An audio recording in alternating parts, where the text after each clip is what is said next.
In this video, you're gonna watch James approach a smoking hot Dutch model. And what he does is he approaches her in a very high pressure situation, which is in the middle of a shop. Now, what I mean when I say high pressure is that there are people working there, there are people shopping next to you. And you standing there with a camera. And just me standing there with a camera. And then approach you, right? And the security actually approached me, right? So this is really a high pressure situation. A lot of people won't do this approach. And we call this the spotlight effect because you feel like there's a spotlight on you. Yes. This is one of the biggest fears that guys have when it comes to approaching girls. It's one of the biggest reasons that you don't approach girls because you're worried about other people watching you. So in this video, we're going to explain exactly how to overcome that.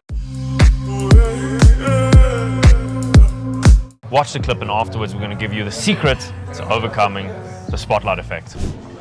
Hola, ¿hablas inglés?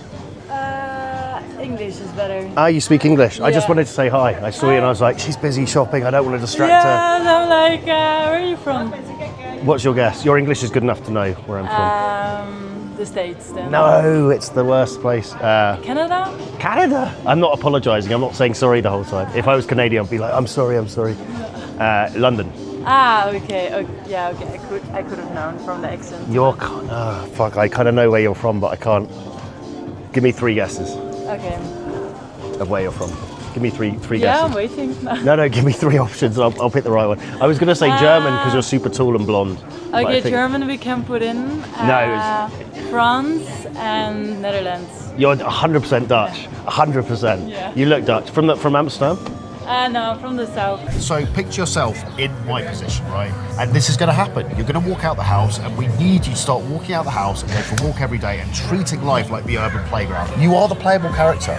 You're able to see first person point of view, feel your thoughts and emotions. You're able to flick to third person point of view, look down at yourself like a CCTV camera view, being like, okay, what's my next move of this game? And 6th person point of view, creator mode, which is what's the meaning of this whole scene, right? What does this mean to me, right? How do I interpret this, right? Okay. So we are the actor with the director and with the audience. You need to switch between these different scenes to then break the emotional loop you're going to feel. It can be overwhelming. We've all been there, right? You go out for a solo session, you put on your lucky blaze, you do up your little tighty. 2 p.m. on Saturday. You still know 2 p.m. on Sunday. You told yourself you're not going to go out before the night before, but you secretly self-sabotage, get absolutely fucking garamoosed, and you're there, kind of like next day. Oh, I'm hungover, but Tusk has told me I've got to go and do my fucking reps. You stumble out the house for your lucky day game blazer, and it's pissing it down with rain.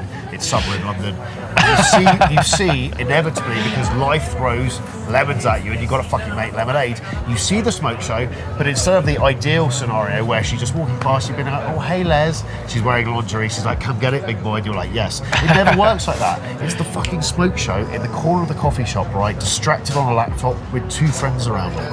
It's the absolute worldie strolling through the airport at breakneck speed on the way to a plane. It's the stunner, like we saw in this scenario, in the store, shopping, tall, attractive woman, but she's busy, she's holding clothes. There are people around her, right? There's people asking her if she needs any help in the store.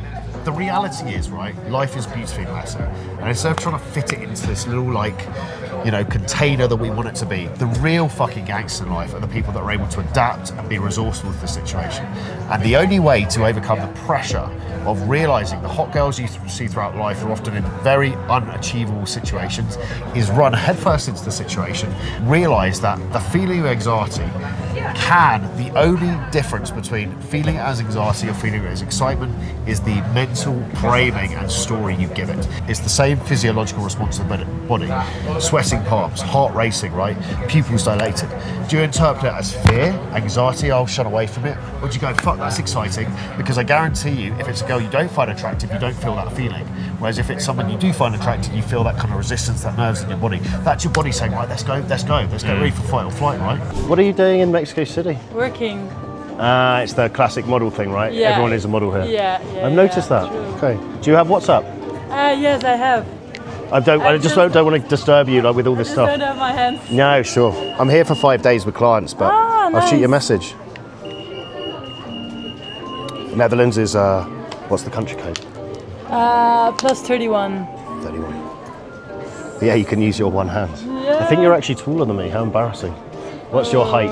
I know you're doing meters. I don't know because I'm in feet. 180. I'm 183, so I'm just slightly. Just a tiny bit. And your name was? And Pleasure. yours? James. Nice to meet you. You too. Pleasure. I'll send you a message. Enjoy your shopping. Thank you. And but one of run the towards that fear. Train yourself to run towards that. See that tension, that feeling in the body as a beautiful wake-up call to be like, I need to do that. I need to move towards it instead of doing what most men do, which is run the other direction, right? Well, it's exactly that, right? Most men feel that what we call the DNA tug, right? Which is you see a smoking hot girl and your heart starts to beat, you start to get excited. Yes. Most men who have trained themselves to overcome that fear, the spotlight effect, or the fear of approaching, they run towards that, they go and do that. They use that as a signal to go and approach. Most men don't, right? Most men run away from that. So one of the ways to overcome the spotlight effect is to realize that everyone around you in 100 years from now is going to be dead. That's the first thing to realize. Also realize the second thing is that if you walked into the street and you got run over by a truck, turned into a human pancake, they would literally look at you and go, oh, that's unfortunate, and then just carry on about their day. And you're letting these people determine your life, right? You're letting these people